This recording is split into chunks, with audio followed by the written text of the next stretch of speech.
Very good morning to all the students of class 4th. Today in English, I am going to teach you lesson number 3rd of English grammar. Okay, it is given on page number 12 in your book and the name of the lesson is parts of speech. So here we will start. When we speak, we use different kind of words. They are called parts of speech. Parts of speech क्या होता है? जब भी हम बोलते हैं तो हम अलग अलग तरह के वर्ड्स का यूज़ करते हैं, तो वो सब वर्ड्स हमारी स्पीच के बहुत सारे अलग अलग डिफरेंट पार्ट्स में इन्वॉल्व होते हैं. Okay, words can be of 8 kinds. जो भी हम शब्द बोल रहे हैं वो 8 तरह के हो सकते हैं.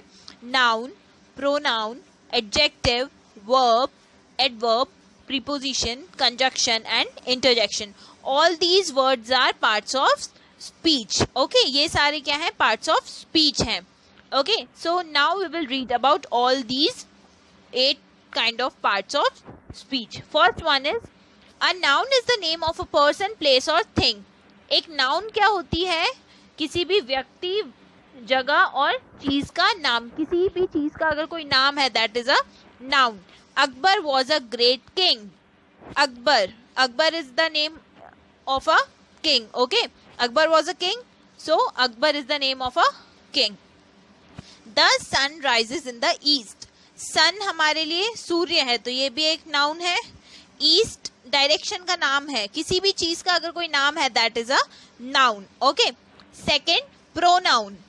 A pronoun is a word used in place of a noun. Pronoun क्या होता है? किसी भी वर्ड के जगह पर यूज किए जाने वाले वर्ड को हम प्रोनाउन कहते हैं.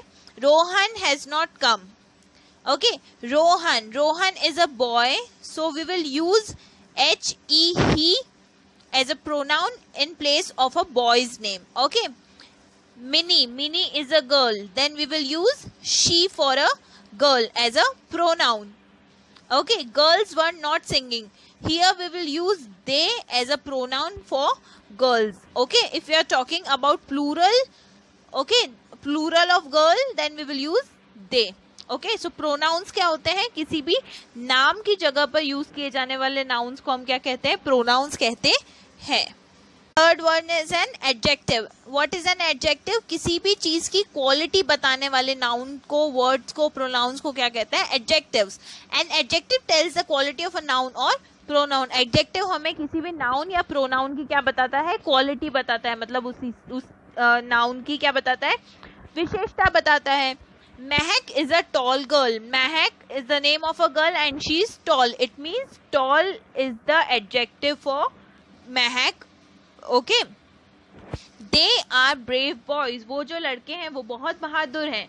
So brave is the adjective for the boys. Okay. किसी भी word की विशेषता बताता है, quality बताता है, that it means it's an adjective.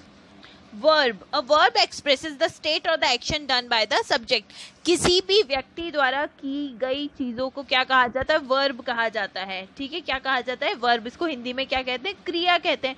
अगर कोई भी व्यक्ति कुछ कर रहा है, if suppose someone is writing, eating, sleeping, dancing, singing, all these kinds of words are known as verb. For example, Anaya looks beautiful. Anaya is the name of a girl. She looks. Okay, look is a verb. Beautiful, वो सुंदर लगती है. That means look is a verb.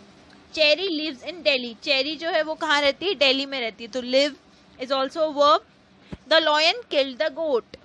Lion जो है उसने बकरी को मार दिया, तो here killed is a verb. Okay, कोई भी व्यक्ति कुछ चीज कर रहा है, that means that is क्रिया, and क्रिया को हम इंग्लिश में क्या कहते हैं? verb कहते हैं. Next one is an adverb. अब एडवर्ब क्या होता है? टेल्स अस व्हेन, वेयर और how an action takes place. कोई भी क्रिया किस जगह पर, कब, कहाँ, कैसे की गई है, वो हमें कौन बताता है? एडवर्ब बताता है. जैसे Ram came here yesterday. Ram यहाँ कल आया था. यस्टरडे मतलब व्हेन. राम आया था, केम. ठीक है, राम आया था, लेकिन कब आया था? It means it's an adverb. Okay, next, a preposition. Preposition क्या होता है? A preposition comes before a noun और pronoun to show the time, place और पोजीशन ऑफ समथिंग. प्रीपोजिशन क्या होता है? हमें बताता है वो जो नाउन है या प्रोनाउन है उसकी जगह क्या है, समय क्या है. For example, for time we will use at. Time के लिए हम क्या यूज करेंगे? एट. प्लेस के लिए हम यूज कर सकते हैं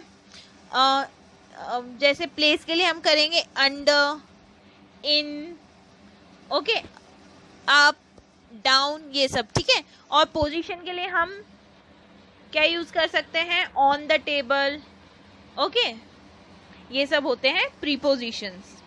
the most common preposition in English are, English में मोस्ट कॉमनली यूज प्रीपोजिशन कौन से होते हैं, in, at, on, of, into, for, from, by, with, to, et cetera. Next one is conjunction. Conjunction क्या होता है, a conjunction is use to join words और sentences.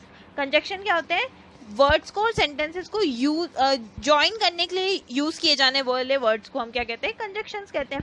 जैसे Sam worked hard but failed, Sam ने मेहनत तो की लेकिन, तो ये लेकिन यहाँ पर क्या है, कंजक्शन है। Mini and Pinky, we are talking about two girls, first one is Mini and the second one is Pinky, so we have joined these two words with an conjunction a, okay, with a conjunction and, okay. The last part of speech is an interjection. Interjection expresses some strong or sudden feeling. Interjection क्या बताता है, हमें कोई भी sudden या strong feeling बताता है.